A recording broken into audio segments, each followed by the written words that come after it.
CA সংক্রান্ত একটা নতুন সার্কুলার জারি হয়েছে স্বরাষ্ট্র মন্ত্রকের পক্ষ থেকে। আসলে পাসপোর্টের কথা বলেছে এবং সেই পাসপোর্টের কথা উল্লেখ করতে বলেছে। বিষয়টা আসলে কি, দেখুন, এতদিন আমরা সিএতে যারা অ্যাপ্লিকেশন করেছি তারা 3টে এফিডেভিট জমা দিতাম আর তার সঙ্গে একটা ধর্মীয় সার্টিফিকেট জমা দিতাম। কিন্তু এই নতুন সার্কুলারের ফলে স্বরাষ্ট্র মন্ত্রক থেকে পরিষ্কার করে বলা হয়েছে এখন থেকে 3টে নয়, এফিডেভিট আপনাকে 4টে জমা দিতে হবে। কেন? অনেকে বাংলাদেশ থেকে পাসপোর্ট করে নিয়ে আসছে। আপনারা জানেন ভারতবর্ষের ডুয়াল নাগরিকত্ব যেটা মানে দ্বিনাগরিকত্ব যেটা আছে এটা স্বীকৃত নয়। আপনি যে কোনো একটি দেশের নাগরিক হতে পারেন। সুতরাং বাংলাদেশ থেকে যারা পাসপোর্টে দেশে এসছেন সেই পাসপোর্ট আপনাকে সারেন্ডার করতে হবে এবং সেই পাসপোর্টে যদি আপনি এসে থাকেন নতুন আর একটা এফিডেভিট করে, এতদিন 3টে করতেন এবার 4টে এফিডেভিট করে, সেই এফিডেভিটে যদি আপনি পাসপোর্টে এসে থাকেন সেটা উল্লেখ করবেন ইয়েস বলে, আর যদি পাসপোর্ট আপনার কাছে থাকে সেই পাসপোর্টের ডিটেইলস আপনাকে দিতে হবে।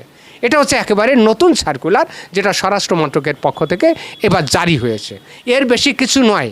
আর যদি আপনি পাসপোর্ট করে না আসেন তাহলে ওখানে নো লিখে দেবেন যে আপনি পাসপোর্টে আসেননি, তবে একটা এফিডেভিট আপনাকে কিন্তু বেশি জমা দিতে হলো। এবার আপনারা অনেকেই কিন্তু এসআইআরের সঙ্গে সিএকে গুলিয়ে ফেলছেন। তাদের উদ্দেশ্যে বলছি, দেখুন, এসআইআর হলো স্পেশাল ইন্টেনসিভ রিভিশন। আসলে ভোটার লিস্টে কার নাম থাকবে কার থাকবে না সেই বিষয়টা হচ্ছে এসআইআর।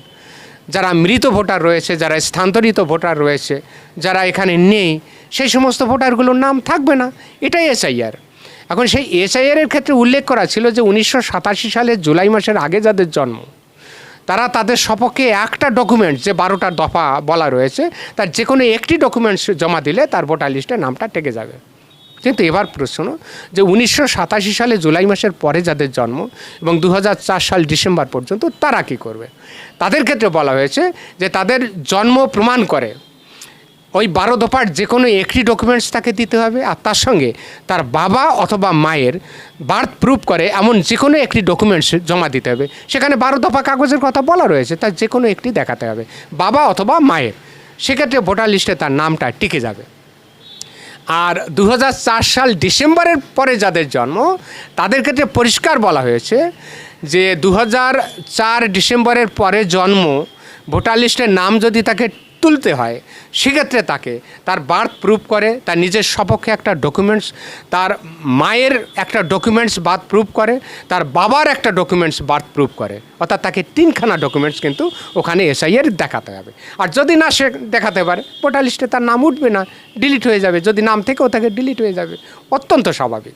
সেক্ষেত্রে আমরা বলছি যে দেখুন, আপনি সশরীরে বাংলাদেশ থেকে এসেছেন, আপনি ভারতবর্ষে এসে আপনার সন্তানের জন্ম দিয়েছেন, আপনার সন্তান ভারতবর্ষের জন্ম নিয়েছে, আপনার সন্তানকে সিএ করতে হবে না, কিন্তু সিএ করতে হবে আপনাকে এবং আপনার স্ত্রী যে আসছে সশরীরে বাংলাদেশ থেকে এখানে এসছে, আপনাদের স্বামী স্ত্রী দুইজনকে কিন্তু সিএতে অ্যাপ্লিকেশন করতে হবে।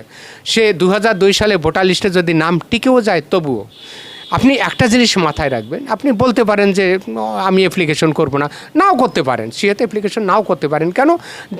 যে 2002 সালে ভোটার লিস্টে আপনার নামটা টিকে গেছে এবং সেই নাম দেখিয়ে আপনার সন্তান ভোটার লিস্টের নামটা তুলে নিয়েছে, আর আপনার সন্তানের জন্ম যদি কোনো অসুবিধা হয় সেক্ষেত্রে আপনি বড় একটা সাপোর্ট পাবেন না, কিন্তু আপনি আবেদন না করেও পারেন।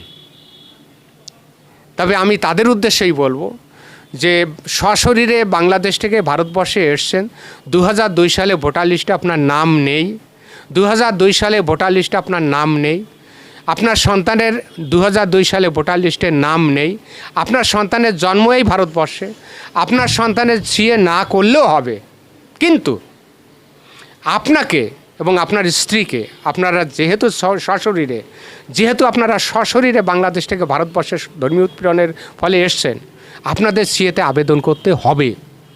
আর যদি আপনি সিএতে আবেদন না করেন, অদূর ভবিষ্যতে দেখবেন আপনার আধার কার্ড বন্ধ হয়ে গেছে, আপনার ভোটার আইডি বন্ধ হয়ে গেছে, আপনার রেশন কার্ড বন্ধ হয়ে গেছে, ব্যাংকে আপনি পাসবুক খুলতে পারছেন না, এবং সরকারি যত সুবিধা আছে সমস্ত সুবিধা আপনার বন্ধ হয়ে যাবে।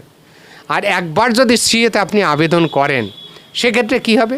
ওই সিএর ফলে আপনি নাগরিকত্ব যে সার্টিফিকেটটা পেয়ে গেলেন, সেই নাগরিকত্ব সার্টিফিকেটের বলে আপনার সন্তানের ভোটার লিস্টে নাম যে ওঠেনি সেই নামটা আপনি তুলে নিতে পারবেন। কিভাবে?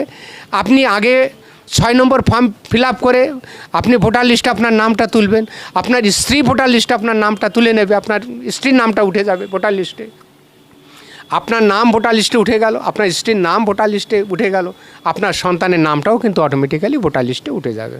একদম সহজ, কোনো প্রকার হেজিটেশন, কোনো প্রকার বিতর্কে যাবেন না। আপনারা যদি 2002 সালে ভোটার লিস্টে নাম না, কাগজপত্র আপনি দেখাতে পাচ্ছেন না, মানে যথোপযুক্ত কাগজপত্র আপনি দেখাতে পাচ্ছেন না, ভোটার লিস্টে আপনার নামটা যে কারণে মানে সে কারণে থাকছে না, আপনি সিএতে আবেদন করবেন। সিএতে আবেদন করলে আপনার সমস্ত সমস্যা মিটে যাবে।